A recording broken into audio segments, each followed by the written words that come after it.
Magandang umaga sa inyong lahat.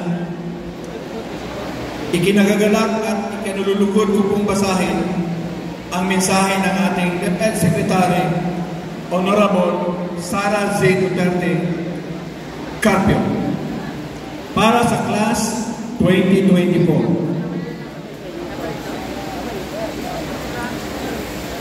Buong puso ko pong binabati ang ating mga mag-aaral na magsisipagtapos ngayon sa senior high school ng isang maligayang pagtatapos.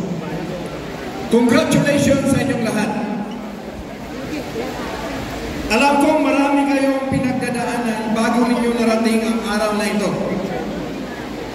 Hindi mabilang na gabi ng pagsusunog ng kilay, mahabang panahon na ginugol sa pag-aaral, pagsusumikap na pumasa at matapos ang lahat ng takdang aralin upang makapagmarsa sa araw na ito.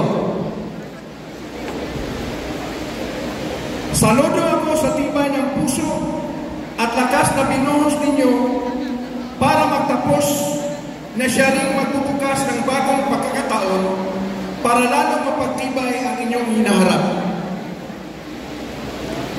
Batid ko na hindi madaling abutin ang ating mga pangarap. Dagdag pa rito ang mga kailangang ikonsidera tulad ng pinansyal na pangangailangan para naman makapag-aral. Ngunit, naniniwala ako na ang pagbabago at kinabukasan ng ating bayan ay nasa kamay ninyo. Lahat tayo ay may kanya-kanyang pangarap, mga nais patunayan sa sarili, at mithiing maging makabuluhan mamamayan.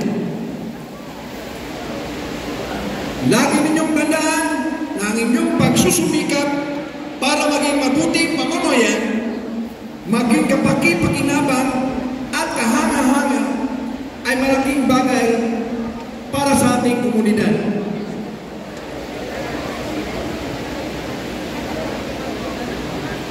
Sa lahat ng graduates, congratulations.